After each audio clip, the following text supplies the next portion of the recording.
सुबह की जल्दबाजी में क्या बनाया जाए तो चले आज सुबह नाश्ते की टेंशन को दूर किया जाए। आज हम बनाएंगे बहुत ही यूनिक नाश्ता। एक बार बनाएंगे तो इसे बार बार बनाना चाहेंगे। इस नाश्ते को हम एकदम कम ऑयल में बनाएंगे और इसका स्वाद भी बहुत लाजवाब होता है, जो शायद ही आपने पहले कभी खाया हो। तो चलिए बिना देरी किए हुए इस रेसिपी को बनाना शुरू करते हैं। इसको बनाने के लिए हमने यहाँ पर ली है 1 कप के करीब ताज़ी हरी मटर, जिसको हमने अच्छे से बॉईल कर लिया है और हरी मटर का जो कलर है वो भी काफ़ी अच्छा आ चुका है। तो इसको यहाँ पर हम मैशर की हेल्प से मैश कर लेंगे। आप चाहे तो इसको चॉपर की हेल्प से भी चॉप कर सकते हैं, लेकिन यहाँ पर मैं इसको मैश कर रही हूँ। तो यहाँ पर मैंने इसको अच्छे से मैश कर लिया है और जो हमारी मटर है वो काफ़ी अच्छे से मैश हो चुकी है।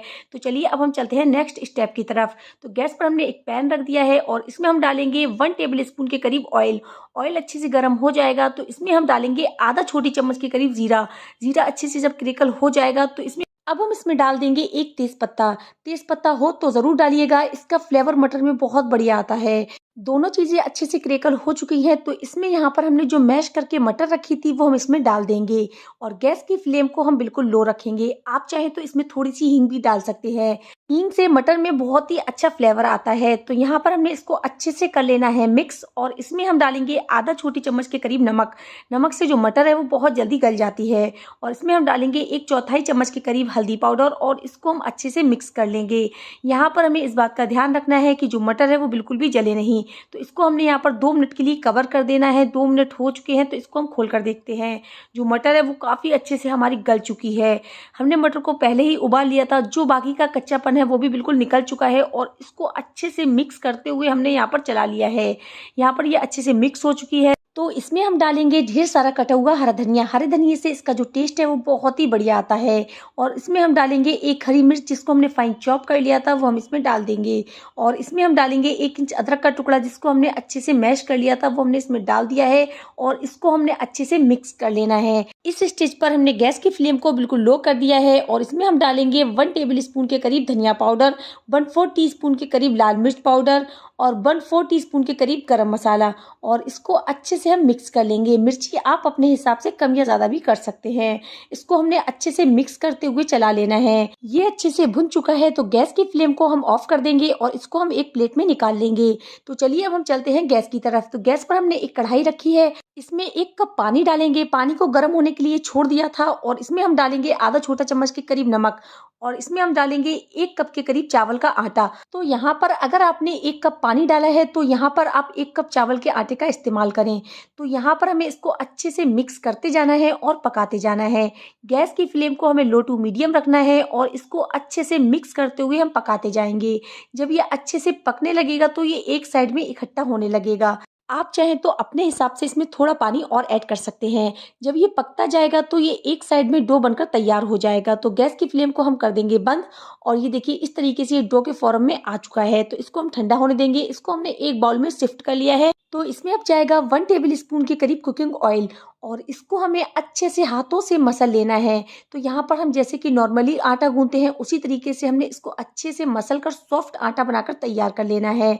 जैसे कि हम नॉर्मली घर में रोटी बनाते हैं उसका आटा गूंथते हैं, उसी तरीके से हमने इसका आटा बिल्कुल सॉफ्ट बनाकर तैयार कर लिया है। आटा हमारा रेडी हो चुका है। तो चलिए अब हम चलते हैं काउंटर की तरफ। तो यहाँ पर पहले हम इसको अच्छे से हाथों से फैला लेंगे। तो यहाँ पर आप चाहें तो इसको हाथों से भी फैला सकते हैं, लेकिन यहाँ पर हम इसको बेलन से बेलेंगे। तो यहाँ पर हम इसको इक्वल बेल कर तैयार कर लेंगे। जैसे कि हम नॉर्मली रोटी बेलते हैं उसी तरीके से बस हमें हल्के हाथों से इसको बेल लेना है। तो यहाँ पर हमने इस तरह से इसकी जो रोटी है बनाकर तैयार कर लेनी है। तो यहाँ पर हमारी चावल की जो रोटी है बनकर इस तरह से तैयार हो चुकी है। तो यहाँ पर हम लेंगे एक कटोरी। आप चाहे तो कोई गिलास भी ले सकते हैं या कोई आप कप ले सकते हैं। तो यहाँ पर हम इस कटोरी की हेल्प से इसकी यहाँ पर हम छोटी छोटी पूड़ी कट कर लेंगे। तो यहाँ पर हमने एक साइज़ की जो छोटी छोटी पूड़ी है वो कट कर ली है और इसका जो एक्स्ट्रा आटा है वो हम एक साइड में उठाकर रख देंगे। इसका हम बाद में यूज़ करेंगे। तो यहाँ पर हमारी जो पूड़ी है वो बनकर तैयार हो चुकी है। तो यहाँ पर मैं आपको इसका दूसरा तरीका बताऊंगी। यहाँ पर हमने पॉलिथीन ले ली है और चावल का जो डो है वो हमने ले लिया है और इसको हाथों से हल्का सा प्रेस करने के बाद हम इसको हल्की सी बेलन से बेल लेंगे। ये बहुत ही ईजी वे में बिलकर तैयार हो जाती है। ये बिल्कुल भी चिपकेगा नहीं और बहुत ही ईजी वे में बनकर तैयार हो जाएगी। तो यहाँ पर हमने इस तरीके से इसकी जो रोटी है बनाकर तैयार कर लेनी है। तो यहाँ पर हमारी जो चावल की रोटी है बहुत ही ईजी वे में बनकर तैयार हो चुकी है और बिल्कुल भी ये चिपकी नहीं है। तो यहाँ पर हमने कटोरी लेनी है और कटोरी की हेल्प से हमने इसकी जो पूड़ी है वो काट लेनी है। तो यहाँ पर आप इस तरीके से पॉलीथिन पर भी इसको बेल सकते हैं। इससे क्या होगा, ये बहुत ही जल्दी बेल जाएगी और जो चावल का आटा है वो काउंटर में चिपकेगा नहीं। तो यहाँ पर हमारी जो पूड़ी है वो एक साइज में बनकर तैयार हो चुकी है। तो इसको हम एक प्लेट में बाहर निकाल लेंगे और बाकी का जो बचा हुआ आटा है सेम इसी तरीके से हम जो पूड़ी है वो राउंड शेप में कट कर लेंगे। तो चलिए, हमारी पूड़ी हो चुकी है तैयार। तो चलिए हम चलते हैं नेक्स्ट स्टेप की तरफ। तो यहाँ पर हमने ली है एक चलनी और इसके ऊपर हमने रखनी है पूड़ी, और जो हमने बढ़िया सी स्टफिंग बना के रखी है मटर की वो हम इसके ऊपर 1 चम्मच के करीब रख देंगे और दूसरी पूड़ी लेनी है उसको हमें इसके ऊपर रख देना है। और यहाँ पर हम लेंगे फॉग की हेल्प से हम इसमें अच्छी सी डिज़ाइन बना लेंगे। इससे क्या होगा, ये चिपकेगी भी नहीं और बहुत ही बढ़िया हमारी जो डिज़ाइन है वो बनकर तैयार हो जाएगी। तो यहाँ पर हमने इस तरीके से जो डिज़ाइन है बनाकर तैयार कर लेनी है। तो यहाँ पर हमने जो ढलिया ली है उससे क्या होगा, हम इसको हल्का सा घुमाते जाएंगे और जो डिज़ाइन है बनाकर इसी तरीके से तैयार कर लेंगे। ये बहुत ही ईजी वे में बनकर तैयार हो जाती है। तो यहाँ पर बस हमने एक पूड़ी लेनी है और इसके ऊपर हमने बढ़िया सी 1 चम्मच के करीब मटर की स्टफिंग रख देनी है और इसके ऊपर हमने दूसरी पूड़ी रख देनी है और यहाँ पर हमने हाथों से हल्का सा इसको प्रेस कर देना है और यहाँ पर हम फॉक की हेल्प से इसमें डिज़ाइन बनाकर तैयार कर लेंगे। इससे ये बहुत ही बढ़िया चिपक जाएगी और यहाँ पर हम डलिया को हल्का सा घुमाते जाएंगे और जो डिज़ाइन है वो बढ़िया से बनकर तैयार हो जाएगी। तो यहाँ पर हमने इस तरह से और डिज़ाइन भी बनाकर तैयार कर लेनी है। ये बहुत ही ईजी वे में बनकर तैयार हो चुकी है। तो यहाँ पर बस हम हल्का सा डलिया को घुमाते जाएंगे और फॉक की हेल्प से हम इसमें डिज़ाइन बनाते जाएंगे। तो लीजिए, हमारी बहुत ही बढ़िया डिज़ाइन बनकर तैयार हो चुकी है। तो यहाँ पर मैं याद दिला दूं कि अगर आपको हमारी रेसिपी अच्छी लग रही है तो प्लीज़ हमारी रेसिपी को लाइक, कमेंट और शेयर ज़रूर कीजिएगा।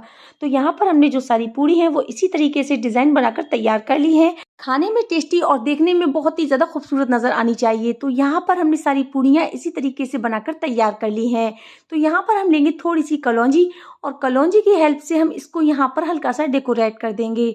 तो यहाँ पर जो सारी पूड़ियाँ हैं उसमें हम थोड़ी थोड़ी कलौंजी लगाकर तैयार कर देंगे। तो लीजिए, हमारी जो पूड़ी है बनकर तैयार हो चुकी है। तो यहाँ पर मैं आपको इस पूड़ी में डिज़ाइन बनाकर दिखाऊंगी। तो यहाँ पर बस हमें हल्का हल्का सा हाथों से इसको इस तरीके से डिज़ाइन बनाकर तैयार कर लेनी है। तो ये देखिए, बहुत ही ईजी वे में ये बन जाती है। जो चावल का आटा होता है ना, बहुत ज़्यादा सॉफ्ट होता है। तो यहाँ पर हमने इस तरीके से इसकी जो डिज़ाइन है बनाकर तैयार कर ली है। तो ये देखिए कितनी ज़्यादा बढ़िया हमारी जो डिज़ाइन है बनकर तैयार हो चुकी है। तो देखिए, दिखने में जितनी ज़्यादा बढ़िया लग रही है ना, खाने में बहुत ही ज़्यादा टेस्टी लगने वाली है। स्नैक्स हमारे बनकर रेडी हो चुके हैं। तो चलिए हम इनको फ्राई कर लेते हैं। तो यहाँ पर हम इनको डीप फ्राई नहीं करेंगे, हम इनको सैलो फ्राई करेंगे।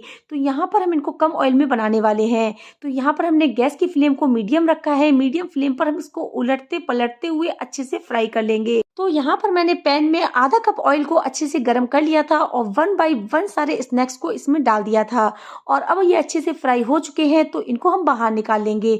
इन्होंने बिल्कुल भी ऑयल को एब्जॉर्ब नहीं किया है, क्योंकि जो चावल का आटा होता है वो ऑयल को बिल्कुल भी एब्जॉर्ब नहीं करता है। तो इसी बचे हुए ऑयल में हमने दूसरे बैच को अच्छे से फ्राई कर लेना है। तो यहाँ पर हम इसको उलटते पलटते हुए दूसरे बैच को भी फ्राई कर लेंगे और ये बहुत ही बढ़िया स्नैक्स बनकर तैयार होते हैं और ये बहुत ही ईजी वे में बन जाते हैं। जब भी आप इसको फ्राई करें, एक फ्राई पैन में ही फ्राई करें। अगर आपने इनको कढ़ाई में फ्राई किया ना तो ये आपस में चिपक जाएंगे।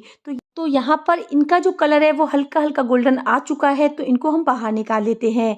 मैदे के मुकाबले में चावल का आटा थोड़ा टाइम लेता है फ्राई होने में, लेकिन बहुत ही ज़्यादा क्रिस्पी बनकर तैयार होता है। तो यहाँ पर हमारे बहुत ही बेहतरीन से स्नैक्स बनकर तैयार हो चुके हैं। तो चलिए इसको हम सर्व कर लेते हैं। और ये लीजिए, हमारे यूनिक स्टाइल के झटपट बनने वाले super tasty, super crispy, super yummy हमारे स्नैक्स बनकर हो चुके हैं तैयार। और ये बहुत ही ज़्यादा क्रिस्पी लग रहा है और ये ऐसा नाश्ता है जो बच्चों और बड़ों दोनों को बहुत ही ज़्यादा पसंद आने वाला है। ये नाश्ता हेल्दी तो है ही, साथ ही खाने में भी बहुत ही ज़्यादा टेस्टी है। आप चाहे तो इसको बच्चों के लंच बॉक्स में भी दे सकते हैं। बच्चों को तो ये बहुत ही ज़्यादा पसंद आने वाले हैं। ये जितने ज़्यादा क्रिस्पी लग रहे हैं ना, खाने में भी बहुत ही ज़्यादा टेस्टी हैं। जब आप इस रेसिपी को फैमिली या मेहमानों के साथ सर्व करेंगे ना तो सब दीवाने हो जाएंगे, ऐसी रेसिपी है। तो यहाँ पर मैं आपको इसको तोड़ कर दिखाती हूँ। तो ये देखिए, इसको मैंने हरी चटनी के संग सर्व किया है। तो यहाँ पर आप इसकी यम्मी फीलिंग, टेक्सचर से ही पता चल रहा है ना कितने ज़्यादा क्रिस्पी बने हैं। ज़रूर बनाइएगा, बहुत ही ज़्यादा हेल्दी भी है और आप इसे आसानी से बना भी सकते हैं। बहुत टेस्टी रेसिपी है फ्रेंड्स, ज़रूर ट्राई कीजिएगा और अपनी फैमिली के संग इसको ज़रूर एंजॉय कीजिएगा। तो यहाँ पर अगर आपको हमारी रेसिपी अच्छी लगी है तो प्लीज़ रेसिपी को लाइक, कमेंट और अपने फैमिली फ्रेंड्स में इसको ज़रूर शेयर कीजिएगा। अगर आप हमारे चैनल पर नए हैं तो प्लीज़ चैनल को सब्सक्राइब कर लीजिए। मिलते हैं ऐसी ही नई वीडियो में, जब तक के लिए अल्लाह हाफिज़।